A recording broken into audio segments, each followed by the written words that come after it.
हमने अब ये देखना है कि पाकिस्तान तहरीक-ए-इंसाफ जो टेबल पर बैठ चुकी है हुकूमत के साथ, क्या मुज़ाकरात किसी हतमी कंक्लूजन की तरफ जाएंगे? क्योंकि सो फार जो 2 राउंड्स हुए हैं मुज़ाकरात के, दोनों राउंड्स के बाद जो मीडिया से गुफ्तगू की वफद ने, दोनों वफूद ने, उसमें कोई पॉजिटिविटी है, लेकिन जो अब ट्यूसडे का फाइनल राउंड है, क्या वो कोई पॉजिटिव रिजल्ट्स लेके आएगा या उसके बाद फिर दोबारा रेफ्ट्स होंगी और फिर दोबारा मामला वापस उसी स्टेज पर चले जाएंगे जहां से चीज़ें शुरू हुई थी?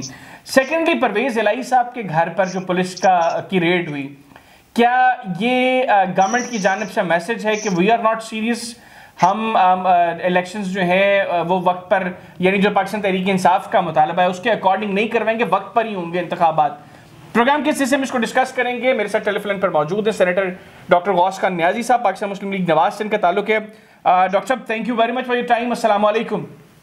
वालेकुम सलाम जी। कैसे मिजाज हैं? खैरियत से? ठीक ठाक हैं आप? जी, अल्लाह का शुक्र जी, अल्लाह का शुक्र। डॉक्टर साहब, सबसे पहले बताइएगा, कल परवेज इलाही साहब के घर पे जो पुलिस की रेड हुई, बीइंग अ पॉलिटिकल वर्कर, आप इस सारे प्रोसेस को, जो कल जो कुछ हुआ है ज़हूर इलाही रोड पर, आप उसको कैसे देख रहे हैं?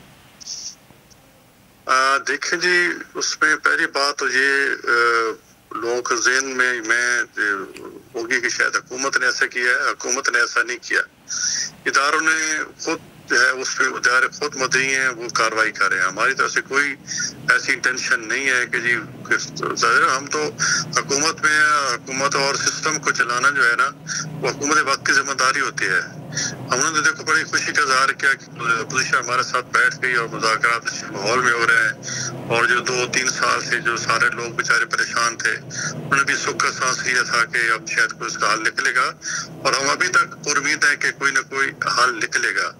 ये अब पोजीशन की जिम्मेदारी है, खान साहब का क्या एटीट्यूड होता है, क्योंकि खान साहब के माजी का अगर नजर डालें तो जितने इनके जो साथी थे वो हमारे से कमिट करके जाते थे, लेकिन खान साहब के बाद जब जाते थे तो कोई खान साहब उसको वीटो कर देते थे। तो अभी हम खुशगवानी करते हैं, मतलब हौसले जन रखते हैं, और हमारा उम्मीद है कि इंशाल्लाह कोई ना कोई हल निकल आएगा। अच्छा, चलिए, ये तो डॉक्टर साहब मुज़ाकरात की बात होगी।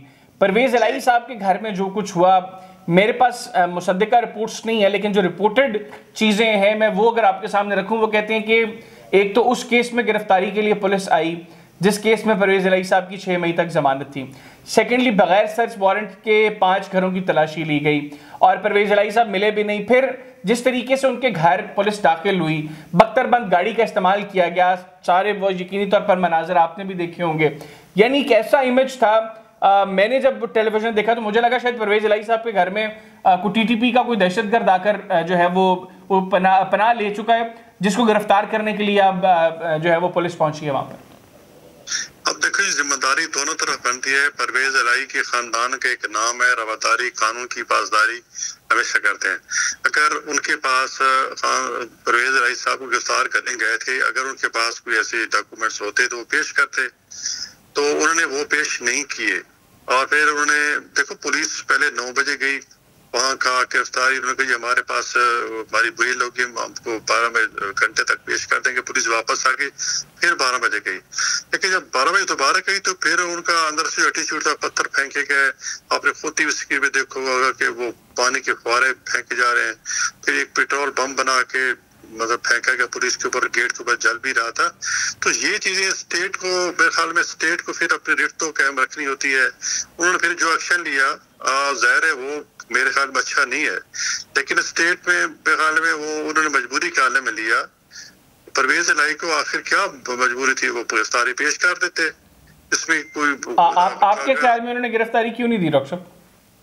आई डोंट नो कि क्यों खायफ है, या उनके अंदर को मन में ऐसा चीज है कि जो बंदा गिल्टी है वो पेश हो, जो बंदा साफ होता है फौरन पेश हो जाता है। कोई उनके मन में ऐसी खुद करप्शन की है या जो भी है, वो तो वक्त से या अदालतें साबित होगी, उनको पेश करनी चाहिए थी। ये तो हालात खराब करने की एक कोशिश, साजिश है। ज़ाहिर है अब लोगों की नजर सारी जो आवाम है उनको तो सियासत की समझ नहीं आती इतनी, वो सारी हुकूमत की तरफ है कि ये हुकूमत सिंसियर नहीं है। हालांकि हुकूमत सिंसियर है, वो हुकूमत की कुछ पार्टियां हालांकि हम नाराज है कि मुज़ाकरात नहीं करने चाहिए, इसके बावजूद हमारी जो 3-4 बड़ी पार्टियां मुज़ाकरात के टेबल बैठी हैं।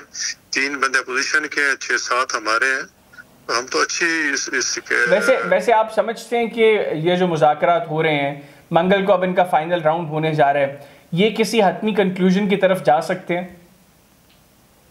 जी मेरे ख्याल में बिल्कुल जा सकता है। जिस तरह अली जफर का स्टेटमेंट थी कि जी पहले राउंड में हम 2 कदम आगे बढ़े थे, अब 10 बढ़े हैं, इसके मतलब बाकी अच्छी चीजें हुई हैं। देखो ना, अब छोटी सी चीज बह रही है कि जी हुकूमत मान गई है, बैठी है कि अक्टूबर के बजाय सितंबर में कराते हैं, और ये जुलाई की बात कर रहे थे, तो बीच में 1 महीने का गैप भी है ना। और मैंने नहीं कहा कि 1 महीना कोई बातचीत के जरिए कोई और 15-20 दिन आगे पीछे, ये कोई मसला नहीं है जिसका हल ना कर सके। अच्छा, और एक ही दिन इलेक्शन। हाँ जी। अच्छा डॉक्टर साहब, तो ये खान साहब पे फिर डिपेंड करता है। अच्छा। क्योंकि खान साहब ने कल कोर्ट में जब पेश हुए तो बड़ी उन्होंने एक अजीब गरीब स्टेटमेंट दी कि निकलेगा, फिर कल शाम को भी बयान दे दिया कि जी हम सोच रहे हैं कि मुज़ाकरात दोबारा बैठेंगे नहीं। तो ये चीजें मेरे ख्याल में नहीं होने चाहिए। लेकिन खान साहब की स्टेटमेंट के साथ साथ हमें ख्वाजा आसिफ साहब की भी एक स्टेटमेंट यकीनी तौर पर वो भी आपकी नज़रों से गुजरी होगी। ख्वाजा साहब ने तो कहा कि इलेक्शंस तो जी मुकर्ररा वक्त पर होंगे, तो उस पर भी पीटीआई का रिएक्शन है कि अगर आप लोगों ने डिसाइड किया हुआ तो फिर मुज़ाकरात क्यों कर रहे हैं हमारे साथ? कोई ख्वाजा साहब तो इसमें फरीक नहीं है। चाहे पीटीआई की जो असल में जिम्मेदारी तो मुज़ाकराती टीम है या प्राइम मिनिस्टर शहबाज शरीफ है, उनकी तरफ उस तरह फिर वो इमरान खान साहब भी तो पार्टी हेड है ना, मुज़ाकराती टीम का तो हिस्सा नहीं है। लेकिन उस पे अगर शहबाज शरीफ ये बयान दे कि मुज़ाकरा हम इलेक्शन टाइम पे होगा, फिर तो उस बात में वजन होता है। ये दूसरे जो सेकंड लाइन या थर्ड लाइन के होते हैं, ये तो फिर आपस में लगे रहते हैं, इनके आपस चक्करें होती है, वो तो स्टेटमेंट देते रहते हैं, सेकंड लाइन थर्ड लाइन वो देते हैं। लेकिन जब पार्टी हेड देता है या मुज़ाकराती टीम का मेंबर देता है, तो फिर उसमें वजन होता है। तो उसमें ख्वाजा साहब के कहने से कुछ नहीं होगा। अब तो मैंडेट पार्टी के पास है, 10-12 पार्टी की नुमाइंदा टीम मुज़ाकरात कर रही है पोजीशन से, तो सारा मैंडेट उनके पास है। ख्वाजा साहब कहने से या किसी और के कहने से कोई फर्क नहीं पड़ेगा। अच्छा डॉक्टर साहब, ये भी बताइएगा कि पाकिस्तान तहरीक इंसाफ ने कल बड़ा जोर दिया गिरफ्तारियों के ऊपर, और कल ही हमने देखा कि पाकिस्तान तहरीक इंसाफ के सदर के घर पर पुलिस ने रेड की। पाकिस्तान तहरीक इंसाफ के बहुत से लोगों का ये ख्याल है कि ये गवर्नमेंट के इंटेंशंस हैं बेसिकली, कि हम अपनी मर्जी करेंगे, और ये गवर्नमेंट की तरफ से मैसेजिंग है बेसिकली कि वो मुज़ाकरात का कोई मुस्बत नतीजा नहीं अखज़ करना चाह रही है हुकूमत।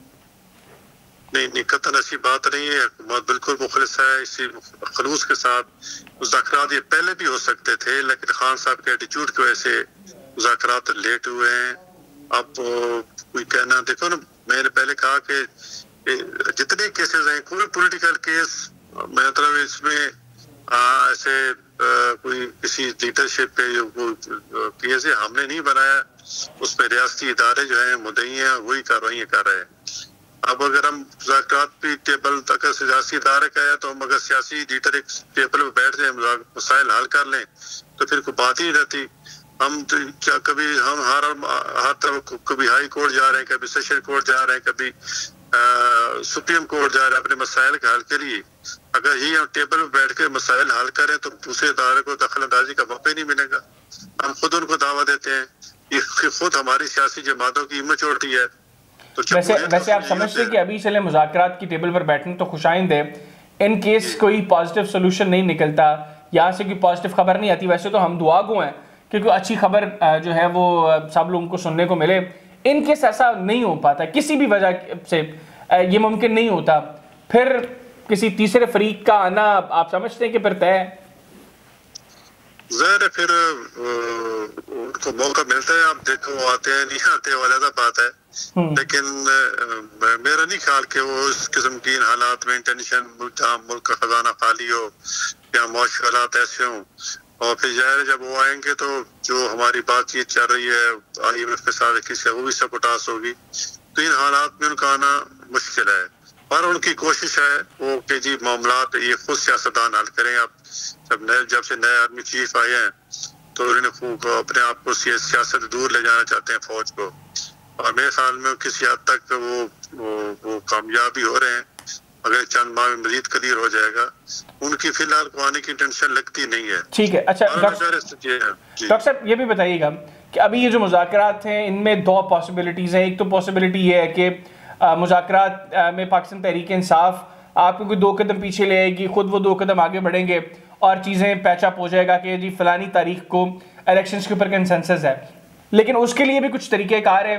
जिस तरह अभी सुप्रीम कोर्ट का एक ऑर्डर 14 मई को पंजाब में इलेक्शंस के हवाले से मौजूद है, फिर आपको हो सकता है कॉन्स्टिट्यूशनल अमेंडमेंट में जाना पड़े, और कॉन्स्टिट्यूशनल अमेंडमेंट के लिए फिर आपको पाकिस्तान तहरीक इंसाफ के जिन अरकान के इस्तीफे मंजूर हुए हैं या उन लोगों को वापस आप लोगों को असेंबली में बिठाना पड़े, तो आप समझते हैं कि इस सारे प्रोसेस के बाद इस पॉसिबिलिटी को रद्द नहीं किया जा सकता कि कॉन्स्टिट्यूशनल अमेंडमेंट के लिए, और चूंकि पैचअप हुआ होगा, मुज़ाकरात हुए होंगे, और उस सारी प्रोसेस के बाद तहरीक इंसाफ के लोगों को वापस असेंबली में बुलाएं?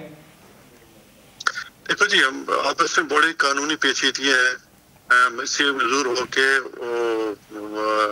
इलेक्शन कमीशन ने डिक्लेयर कर दिया, नए शेड्यूल भी अनाउंस हो गए, तो क्या इस सूरत में वापस आना मुमकिन होगा कि नहीं? ये बड़ी कानूनी पेचीदगियां हैं जहरे, और मुज़ाकरात में अगर तय होता है तो उसमें बड़ी अच्छी बात है, हम तो वेलकम करेंगे कि जरूर असेंबली में है, लेकिन नीयत देखनी पड़ेगी कि इंटेंशन क्या है उनकी, क्या दोबारा ये सिस्टम में सिस्टम कैसा बनने जा रहा है, या जो ऑलरेडी सिस्टम चल रहा है उसको इससे पोटास करना चाहते हैं।